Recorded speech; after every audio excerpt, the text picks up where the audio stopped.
Buenos días, alumnos, o buenas tardes, según sea su tiempo de leer y escuchar esta presentación. Les doy la bienvenida al dictado de la asignatura Psicología Cognitiva en el periodo lectivo 2020. Bien, esta es la presentación de la materia. El equipo está conformado por quien les habla, la profesora Nora Abate, las auxiliares docentes Agustina Salvatierra y la auxiliar docente Mirta Gallardo. Como recursos humanos tenemos en docencia a Mariano Barbosa Dantur y a Santiago Elizalde, y como recursos humanos en estudiante a Marcos García. Bien, el objetivo que guía esta propuesta tiene que ver con que ustedes, los alumnos, aprendan a observar y analizar estos procesos psicológicos con los cuales nosotros, las personas, nos movemos en el mundo. Y estos procesos son los que nos permiten tener una representación de él y relacionarnos con el mundo y con los objetos del mundo. Entonces, el objetivo principal es que ustedes puedan construir sus herramientas para poder adquirir los conocimientos relacionados con los procesos cognitivos. Para ello necesitamos que ustedes construyan los conocimientos, las nociones teóricas, conceptuales y metodológicas que son propias de esta disciplina. También tenemos que construir un vocabulario que es particular y único de la psicología cognitiva. Entonces, para eso vamos a mostrar las nociones teóricas necesarias para acceder al estudio y a la comprensión de esos procesos psicológicos. ¿Qué procesos psicológicos vamos a estudiar? Vamos a estudiar de esa cantidad de procesos psicológicos que nosotros conocemos, hemos hecho un recorte y para eso hemos seleccionado algunos de esos procesos psicológicos que son memoria, atención, percepción, pensamiento, motivación y aprendizaje. ¿Cuál sería nuestro marco teórico principal con el cual nos vamos a manejar en la cátedra? Tiene que ver con una perspectiva diacrónica, evolutiva y una posición socioconstructivista. Esto quiere decir partir desde el inicio en esta evolución histórica que tuvo la psicología cognitiva hasta los desarrollos actuales. De este modo, los procesos psicológicos son abordados desde una perspectiva de desarrollo. Y en esta perspectiva de desarrollo se agrega lo que tiene que ver con el estudio de una dimensión emocional. ¿Por qué? Porque básicamente desde los inicios de nuestra disciplina, alrededor de la mitad del siglo pasado, es cuando nosotros empezamos a eh, modificar algunas cuestiones propias de los desarrollos de la disciplina. Y en este sentido es cuando en la actualidad cobra mucha importancia la dimensión emocional en los estudios de la psicología cognitiva. Entonces nosotros podemos identificar determinados momentos donde la psicología cognitiva fue avanzando y estos momentos se denominan revoluciones. En este momento actual estamos en la presencia de una tercera revolución o de un tercer cognitivismo que tiene que ver con la dimensión emocional o los estudios de la importancia de los afectos en los procesos cognitivos. ¿Cuál es la idea que nos proponemos? Que ustedes aprendan a responder a algunos de los muchos interrogantes que se plantean la psicología cognitiva. Entonces, entender como objetivo principal, que después lo vamos a desarrollar en la clase teórica, ¿qué es la psicología cognitiva? ¿Qué son los procesos psicológicos? ¿Cómo los psicólogos percibimos el mundo? ¿Cómo nos movemos dentro de este mundo de sensaciones, de estímulos, de procesos, de representaciones, etcétera? Y para esto necesitamos entender, por ejemplo, qué es el pensamiento, de qué nos sirve la motivación en el momento de estudiar o de qué nos sirve la motivación para hacer algunas cuestiones que nos mueven a relacionarnos con el mundo. ¿Cuál es la estructura de memoria? ¿Existe el olvido? Y si el olvido existe, ¿por qué justamente nos movemos en este mundo de acuerdo a estos recuerdos que tenemos? Bien, ¿Qué importancia tiene la memoria en el aprendizaje? Y también ustedes piensen en qué momento nosotros aprendemos, cómo aprendemos, y si es posible recuperar los conocimientos. ¿De qué nos valemos para recuperar esos conocimientos? ¿Qué importancia tiene la atención en el aprendizaje? ¿Qué procesos psicológicos están involucrados en el aprendizaje? ¿Cómo aprendemos? Muchas veces algunos de ustedes se deben preguntar antes de rendir un examen, qué procesos hicieron para poder construir esos conocimientos que luego les van a permitir expresarlos en el momento del examen, en un saber respecto de esta materia que han estudiado. ¿Qué papel desempeñan los otros en esas relaciones que nosotros construimos con el conocimiento, en esas relaciones afectivas? ¿Cuáles son las relaciones entre los afectos, los significados y la cognición? Bien, en relación con estos contenidos es que nosotros nos vamos a manejar en esta asignatura, en este cuatrimestre y en estos tiempos que nos convocan a modificar algunas de nuestras prácticas respecto de los procesos de enseñanza-aprendizaje en la facultad. En cada una de las comisiones, los profesores a cargo les van a explicar cómo va a ser la modalidad del cursado y cuáles serán los requisitos necesarios para que ustedes puedan regularizar la asignatura y poder cumplir con las características que nosotros requerimos para que ustedes puedan rendirla luego como alumnos regulares. Bien, para continuar con estos desarrollos vamos a empezar a pensar juntos qué es la psicología cognitiva. ¿Cuál es el objetivo de esta clase? Comprender justamente cuáles son los desarrollos históricos que nos van a permitir posicionarnos hoy en este siglo y en este momento y epistemológicos para poder responder, como en un primer momento, ¿qué es esto? ¿Qué es la psicología cognitiva? Entonces, si por un momento nosotros fuéramos psicólogos cognitivos, todos, ¿qué nos preguntaríamos respecto de qué nos pasa? ¿Qué sentimos en este momento de cuarentena? ¿Qué observamos de las personas cuando salimos a la calle?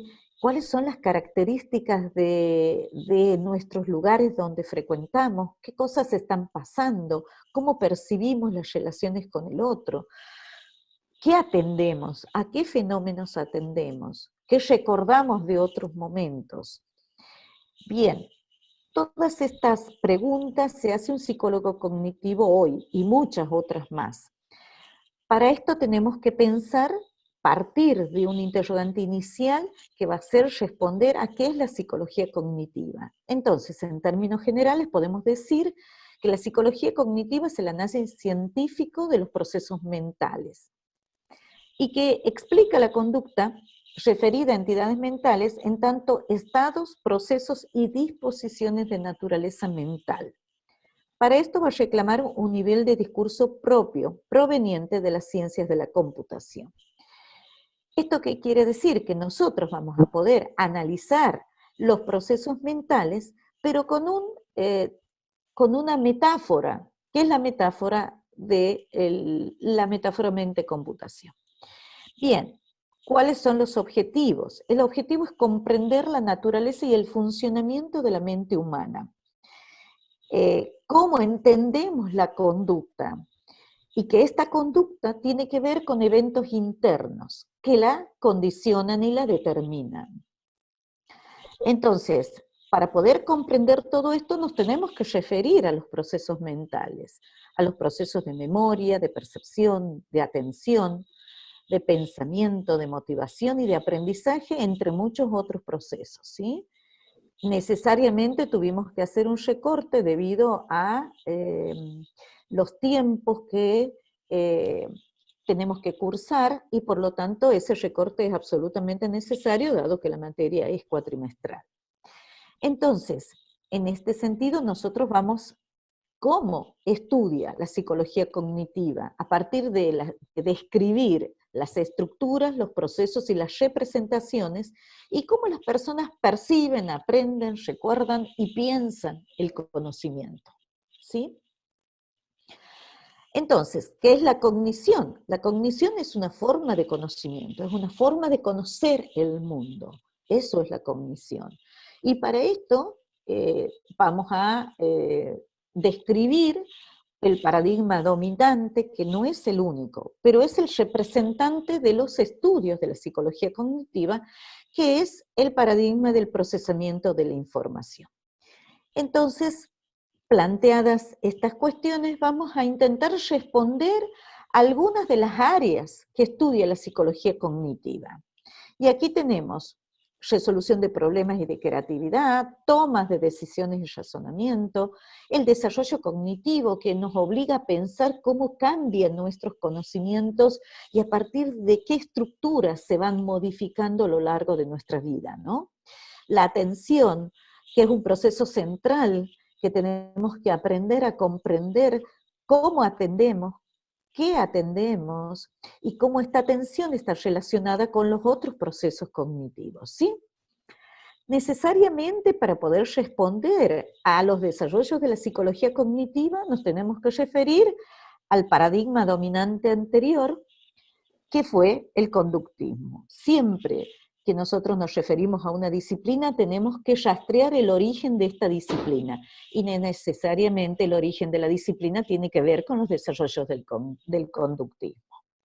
Todos ustedes ya han estudiado en materias anteriores lo que es el conductismo como teoría y la importancia que tuvo el conductismo en la disciplina de la psicología. Entonces, ¿qué es el conductismo? El conductismo tiene que ver con una concepción asociacionista del conocimiento y del aprendizaje. ¿Se basaba en qué? En la asociación entre un estímulo y una respuesta, basado en qué? En los principios de semejanza, continuidad espacial y temporal y causalidad. ¿Cómo comprendía el conductismo al sujeto? Lo comprendía como una réplica de esta estructura de la realidad, ¿en función de qué? De esta asociación entre los estímulos y las respuestas. Entonces el sujeto era un sujeto pasivo que respondía a los estímulos que les planteaba la realidad. Y la conducta se le entendía como esto, como una copia isomórfica de las variaciones ambientales. Entonces a un estímulo había una respuesta y esa respuesta eran las manifestaciones conductuales. Bien, entonces el estilo de la conducta se la va a entender como un conjunto de elementos unidos por reglas de equipotencialidad y correspondencia. Ustedes se acuerdan que el sujeto es esta réplica de este mundo y que se podía copiar todas estas respuestas y que las respuestas iban a ser exactamente iguales en todos los sujetos. A un mismo estímulo había una misma respuesta. Entonces, si había variables, las variables tenían que ser primero observables y tenían que responder exactamente a lo que se buscaba como respuesta en las conductas. La mente era una copia de la realidad. Si bien aquí podíamos pensar algunas cuestiones respecto de por qué los conductistas no habían estudiado los procesos cognitivos, los procesos mentales, era porque su modelo de investigación respondía al momento histórico en el que estaba viviendo la disciplina psicológica y que tenía que ver con el positivismo. Entonces ellos aplicaban este método de trabajo, este método de estudio en función de responder a las condiciones y a las características del método científico. Bien, para poder entender la equipotencialidad, nos dicen aquí los conductistas que las leyes del aprendizaje son aplicables a todos los ambientes y a todos los sujetos. Y todos los sujetos respondían de la misma manera porque era exactamente el mismo estímulo. Entonces, todos los estímulos son equivalentes, hay una universalidad filogenética porque todos los seres superiores eran iguales, y había una equivalencia entre los organismos de la misma especie.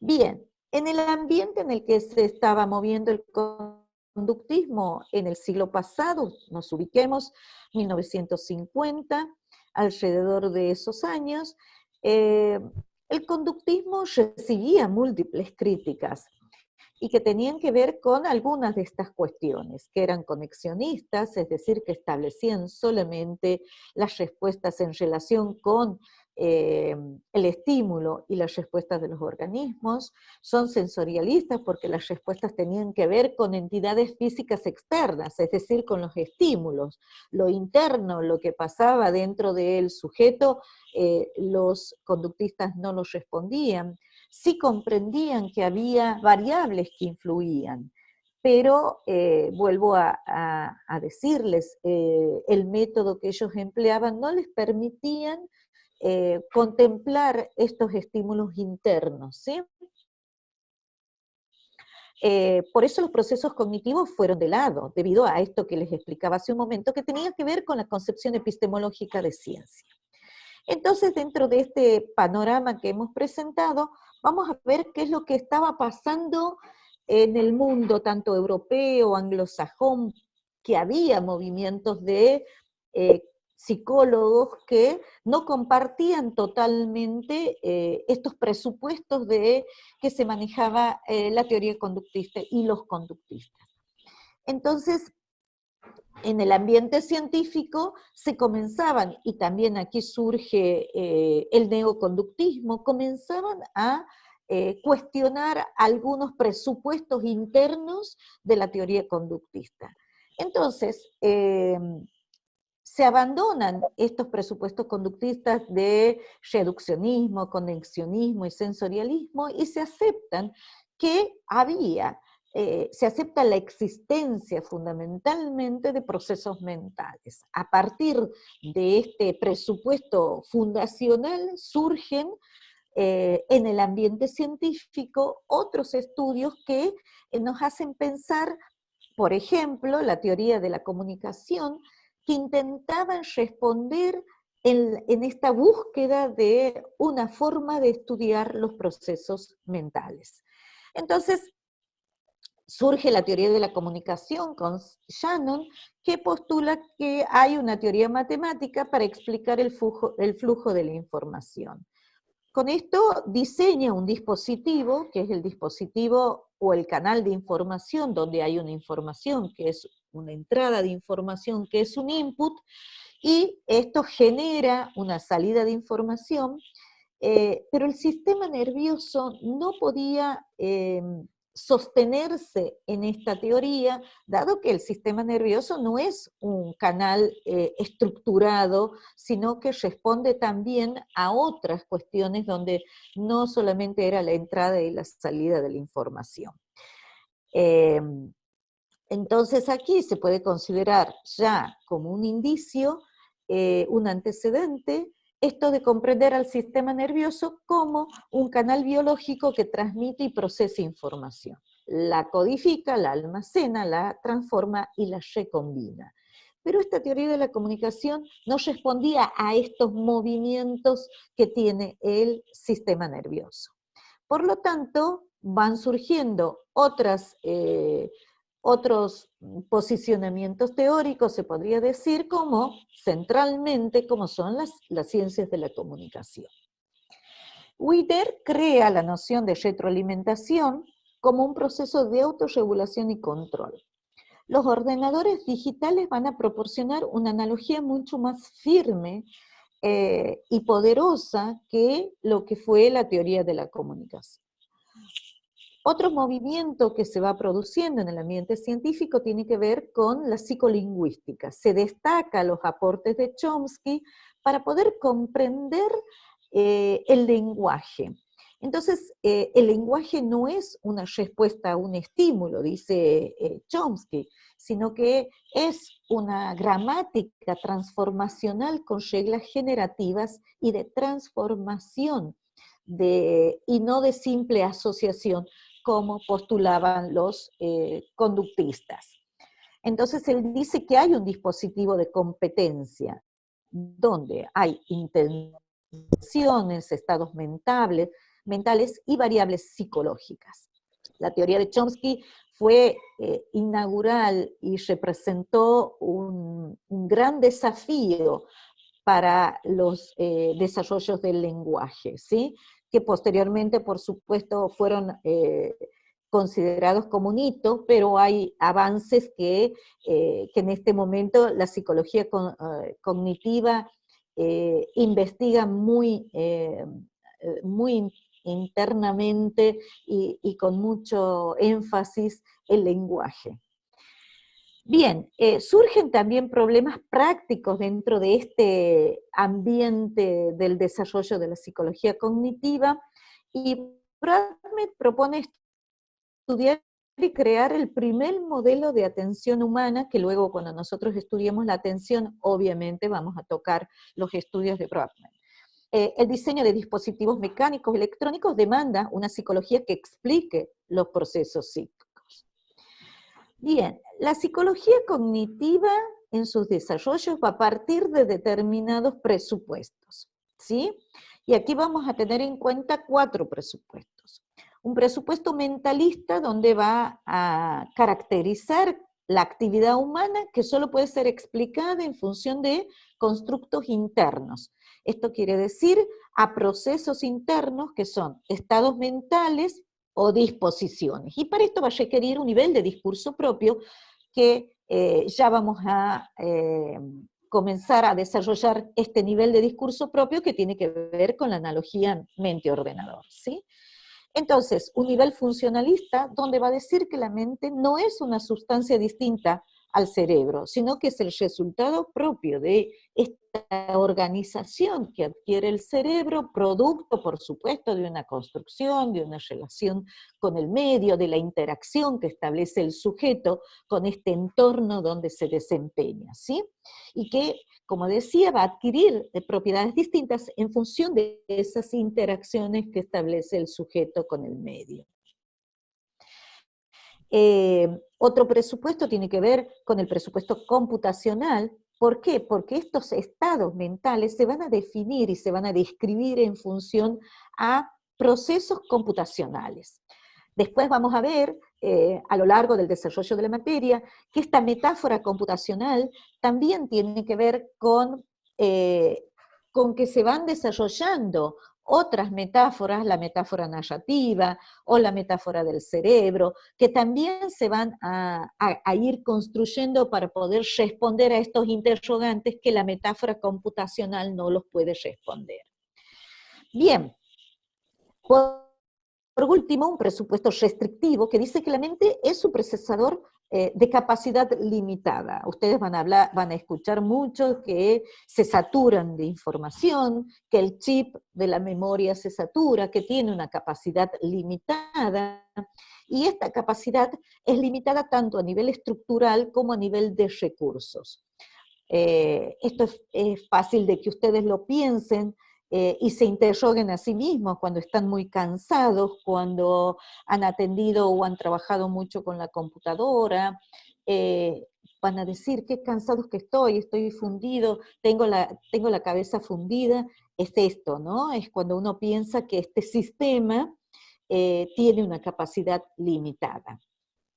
Bien, entonces el enfoque central indudablemente sigue siendo el enfoque del procesamiento de la información, aunque reciba múltiples críticas respecto de qué es lo que representa, ¿no? Bien, entonces la forma principal de entender la psicología cognitiva también en la actualidad va a asumir esto, que la mente humana, perdón, funciona de manera similar, parecida a un ordenador, a una computadora.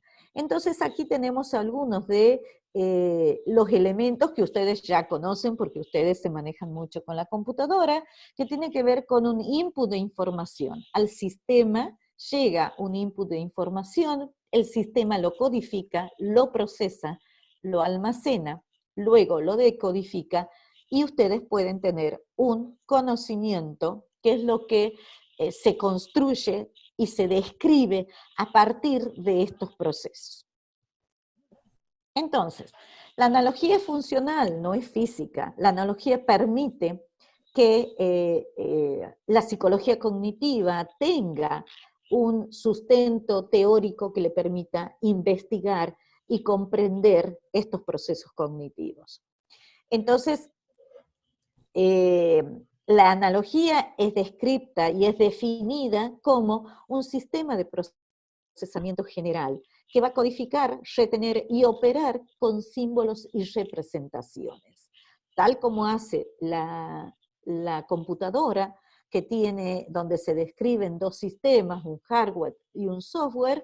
Vamos a ver que el sistema nervioso, en una analogía, también dispone de estos sistemas, ¿sí? Entonces, la similitud con el sistema nervioso humano, ¿qué es lo que le provee a la psicología cognitiva? Le provee de un modelo, ¿ah? Un modelo que le va a permitir investigar y comprender el sistema de la mente humana, investigar y comprender los procesos cognitivos. Puede ser que estos procesos sean comprendidos desde una analogía estructural firme que lleva a los estudios de la inteligencia artificial, o la versión débil que tiene la analogía y la que nos provee sí de este instrumento y facilita lo que van a ser los desarrollos posteriores de la psicología cognitiva en el estudio de los procesos cognitivos. ¿Está? Entonces, el enfoque del procesamiento de la información va a explicar la conducta en función de estos estados mentales o estos procesos, ¿sí? La acción del sujeto, el desempeño que el sujeto tenga, va a estar determinado por estas representaciones que el sujeto va construyendo en esta relación con el mundo, ¿está?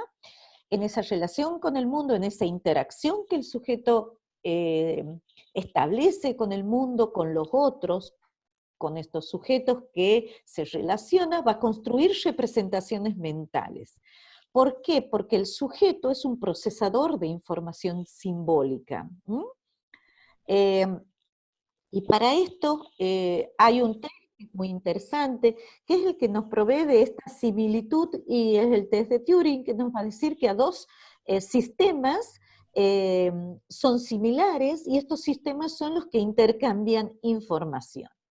¿Cómo es comprendida la mente? La mente es comprendida a partir de tres elementos. Fundamentalmente son las estructuras, los procesos y las representaciones. ¿Qué son las estructuras dentro de este sistema? ¿Y cómo se describen? Las estructuras son los componentes estáticos del sistema, es lo que no varía, es el hardware, ¿sí? Los procesos son la actividad del sistema.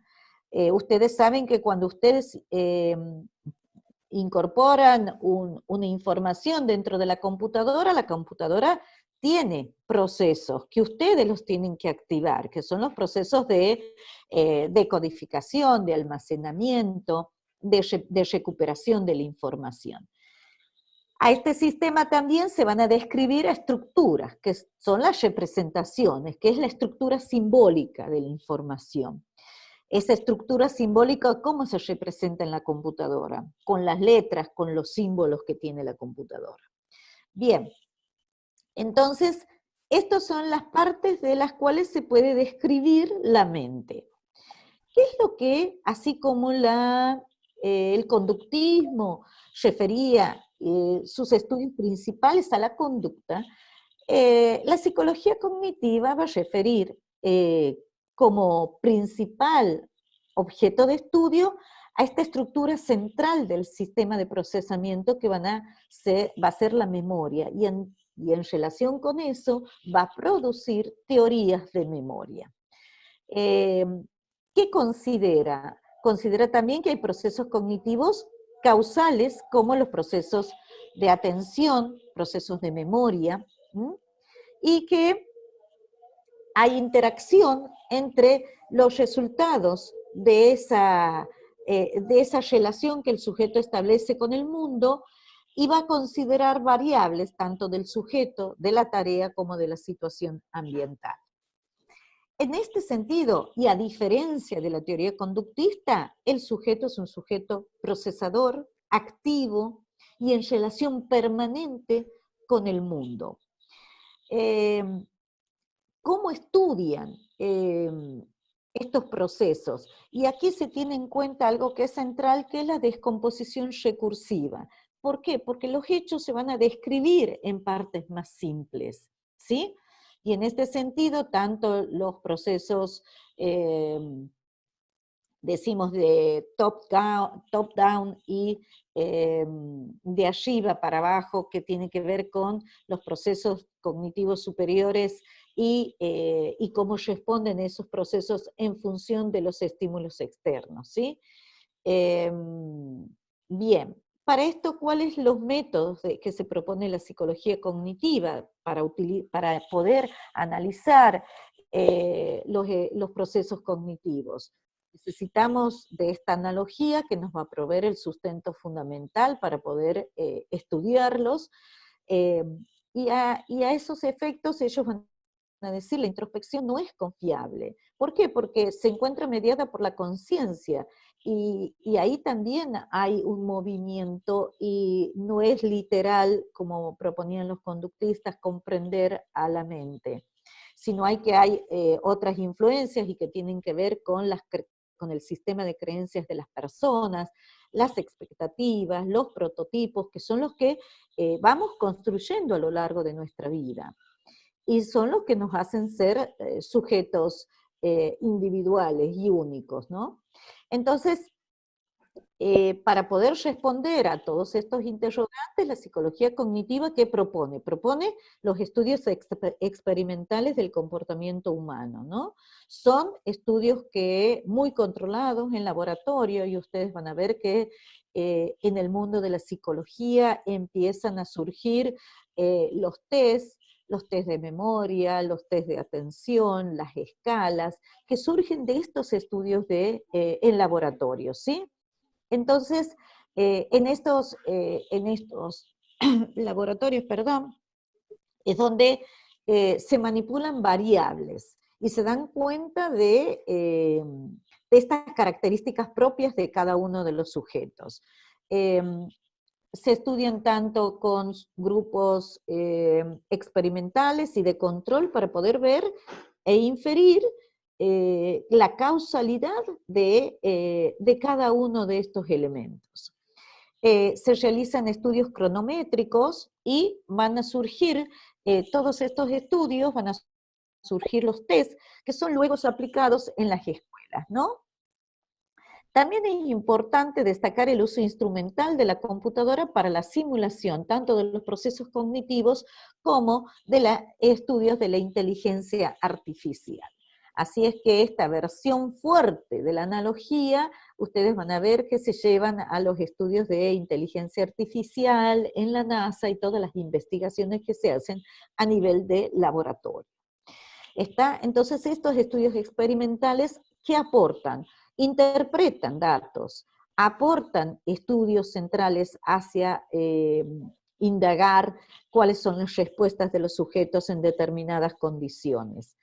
Vamos a investigar también las representaciones, las estrategias que utilizan los sujetos, y esto lo vamos a ver cuando veamos pensamiento, cuando veamos memoria, vamos a ver cómo se ha ido avanzando en estos desarrollos e investigaciones de la psicología cognitiva.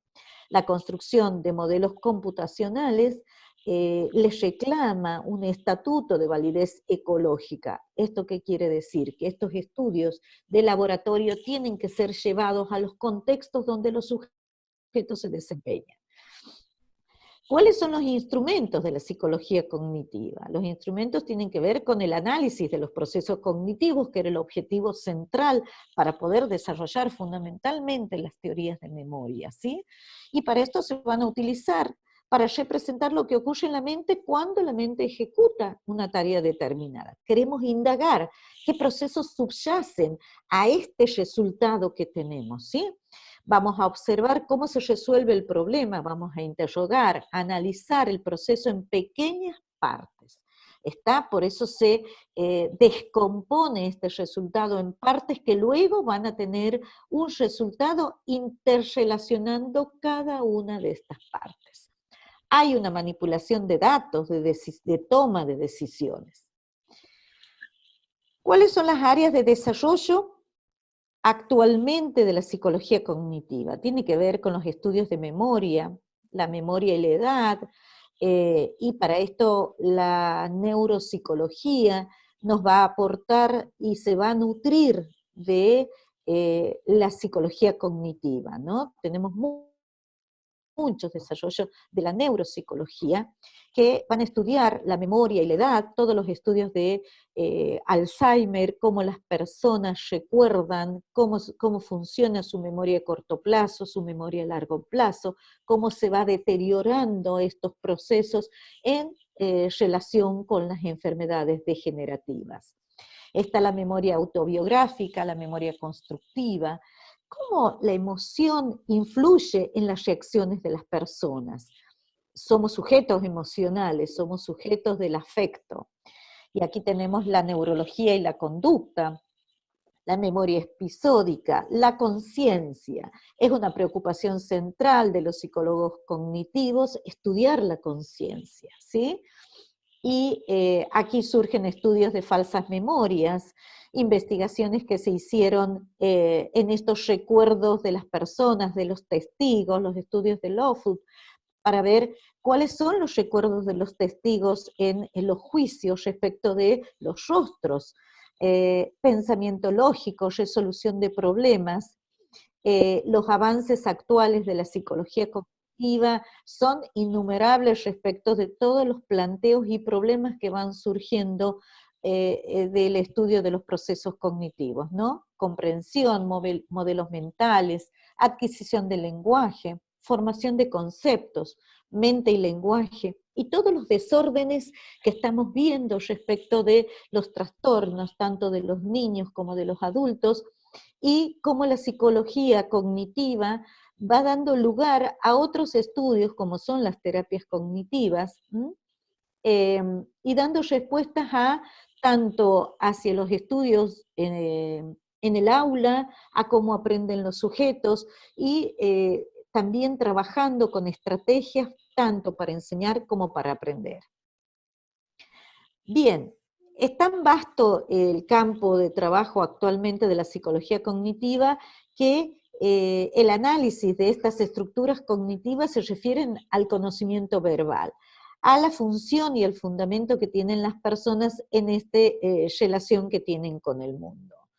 Vamos a trabajar con el análisis de las estrategias, esto quiere decir cómo las personas implementan procesos para resolución de problemas, para analizar y procesar la información, para analizar cómo conocen el mundo las personas.